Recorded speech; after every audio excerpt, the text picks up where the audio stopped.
Just imagine that you're stepping on a planet and you're spending only 1 hour. But when you go back on your spacecraft in the space, you find that 7 years have passed on the Earth as compared to that very planet on which you spend only 1 hour. It sounds like a science fiction and impossible fact, right? But it's not. Now how? I will tell you. The physics of rotating black holes. For their 15 kilometers, the haze would begin to clear. The world below would... इस topic को समझने के लिए आपको सबसे पहले Einstein theory of relativity के बारे में थोड़ा सा बता दूं। According to the Einstein theory of general relativity, Einstein ने कहा था कि स्पेस और टाइम आपस में इंटरवाइंड है, जिसको हम स्पेस टाइम कहते हैं। जिसका यह मतलब हुआ कि greater is the gravitational field, slower is the time. यानी कि जहां पर ग्रेविटेशनल फील्ड ज्यादा होगी वहां पर टाइम स्लो चलता है। अब आप सोच रहे होंगे ऐसा कैसे हो सकता है। ये सिर्फ एक थियोरेटिकल कंसेप्ट नहीं है, ये एक प्रैक्टिकल कंसेप्ट है जिसको साइंटिस्ट लोगों ने एटॉमिक स्केल से और एटॉमिक क्लॉक से मेजर करके इस एक्सपेरिमेंट को प्रूव करके दिखाया हुआ है। आइंस्टीन फील्ड इक्वेशंस कहती हैं कि किस तरह से मास और वेलोसिटी हमारे स्पेस टाइम कर्वेचर को अफेक्ट करते हैं। जस्ट टेक एन एग्जांपल, अगर आप एक ब्लैक होल के नजदीक भी चले जाते हैं, ब्लैक होल के सामने से गुजरना तो दूर की बात, अगर आप ब्लैक होल के नजदीक भी हैं, अराउंड भी हैं, आपको पता होना चाहिए कि आपके लिए टाइम बहुत स्लो चलने लग जाता है। क्योंकि आइंस्टीन की थ्योरी तो यही कहती है कि जहां पर ग्रेविटेशनल पुल ज्यादा होगा वहां पर टाइम स्लो चलता है। अगर आप ब्लैक होल के नजदीक भी हो ना, तो ब्लैक होल का ग्रेविटेशनल पुल इतना ज्यादा होता है कि वो उसकी सराउंडिंग, उसके ऑर्बिट में भी घूमता है और आपके लिए टाइम वहां पर डायलेट होता है, मतलब टाइम वहां पर स्लो चलता है। और ब्लैक होल का ग्रेविटेशनल पुल इतना ज्यादा होता है, ब्लैक होल इतना ज्यादा पावरफुल होता है कि वो लाइट को भी अपने सामने से नहीं गुजरने देता। अगर लाइट भी उसके सामने से चली जाए, वो लाइट को भी अपने अंदर खींच लेता है, इवन कि लाइट भी इससे एस्केप नहीं कर सकती। इस टॉपिक की एग्जाम्पल वाज़े तौर पर इंटरस्टेलर मूवी में दी गई है। One of my favourite movie among space movies, that is Interstellar.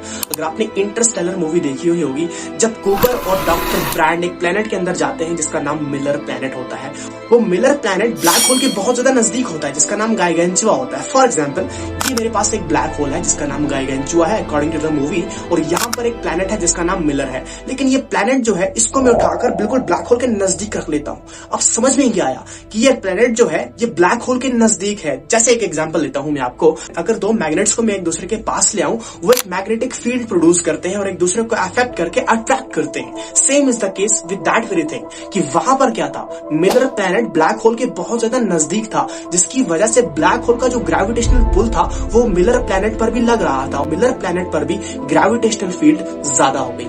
अब समझ में हमें क्या आया कि जब कूपर और डॉक्टर ब्रैंड उस प्लैनेट के अंदर जाते हैं, वो वहां पर सिर्फ कुछ ही घंटे गुजारते हैं। लेकिन जब वो वापस स्पेसक्राफ्ट में आते हैं तो वहां पर उनका एक कोलीग जिसका नाम रॉमली होता है, जब कूपर उससे पूछता है कि तुमने हमारा कितना वेट किया, तो रॉमली कहता है 23 साल 4 महीने 8 दिन। कूपर हैरान रह जाता है कि हमने उस प्लेनेट पर सिर्फ कुछ घंटे गुजारे और अर्थ में 23 साल गुजर गए। समझ में क्या आया कि उस प्लेनेट पर ग्रेविटेशनल पुल ज्यादा था, दैट्स व्हाई वहां पर टाइम स्लो चलने लग गया। यानी कि आइंस्टीन की थ्योरी ने यही तो कहा था कि जहां पर ग्रेविटेशनल पुल ज्यादा होगा वहां पर टाइम स्लो चलने लग जाता है। मिलर प्लेनेट ब्लैक होल के नजदीक था, दैट्स व्हाई वहां का ग्रेविटेशनल पुल ज्यादा था और टाइम स्लो चलने लग गया। तो आपको पता होना चाहिए, जब कभी भी कोई बंदा स्पेस में जाता है, अगर वो ब्लैक होल के नजदीक भी है तो उसके लिए टाइम बहुत स्लो चलने लग जाएगा। अगर मैं भी एक फिक्शनल तरीके से किसी ऐसे प्लेनेट पर चला जाता हूं जो ब्लैक होल के बहुत ज्यादा नजदीक होगा, तो मेरे लिए टाइम बहुत स्लो चलेगा। मैं वहां पर सिर्फ कुछ ही घंटे गुजारूंगा। चलिए मान लेते हैं मैं वहां पर सिर्फ 1 घंटा गुजारता हूं और आप लोग अर्थ में 7 साल गुजारेंगे, और जब मैं वापस आऊंगा मैं अपनी जिंदगी का सिर्फ 1 घंटा गुजार रहा हूंगा, लेकिन आप लोग अपनी जिंदगी के 7 साल गुजार चुके होंगे। This is the concept of general relativity. अब इसका ये मतलब नहीं हुआ कि मैं टाइम में ट्रैवल कर रहा हूं। इट्स इम्पॉसिबल कि हम टाइम में बैक ट्रैवल नहीं कर सकते। टाइम एक अलग चीज है। टाइम तो एक सिर्फ यूनिट है जिसको हम मेजर करते हैं, लेकिन रियलिटी में टाइम क्या है इसको तो आज तक कोई समझ ही नहीं पाया। इसीलिए अगर आप सोचते हैं एक बेवकूफ इंसान की तरह कि ऐसा मुमकिन नहीं है, आई थिंक कि अभी तक आप साइंस को नहीं समझ पाए। टाइम ट्रैवल एक अलग चीज है और टाइम डायलेशन एक अलग चीज है। टाइम डायलेट जरूर होता है और उसमें कोई शक नहीं, क्योंकि साइंटिस्ट लोगों ने अपने एटॉमिक स्केल्स और एटॉमिक क्लॉक्स के जरिए से आइंस्टीन थ्योरी को प्रूफ किया गया है। जहां पर ग्रेविटेशनल पुल ज्यादा होता है वहां पर टाइम स्लो चलता है, और ये बिल्कुल एक्सपेरिमेंटली प्रूफ है, इसमें कोई शक नहीं। और जहां तक बात टाइम ट्रैवल की है कि हम टाइम में बैक ट्रैवल कर सकते हैं, it's impossible. According to the Einstein हम टाइम को स्ट्रेच कर सकते हैं, टाइम को कंप्रेस कर सकते हैं, लेकिन टाइम में ट्रैवल बैक नहीं कर सकते, इट्स इम्पॉसिबल।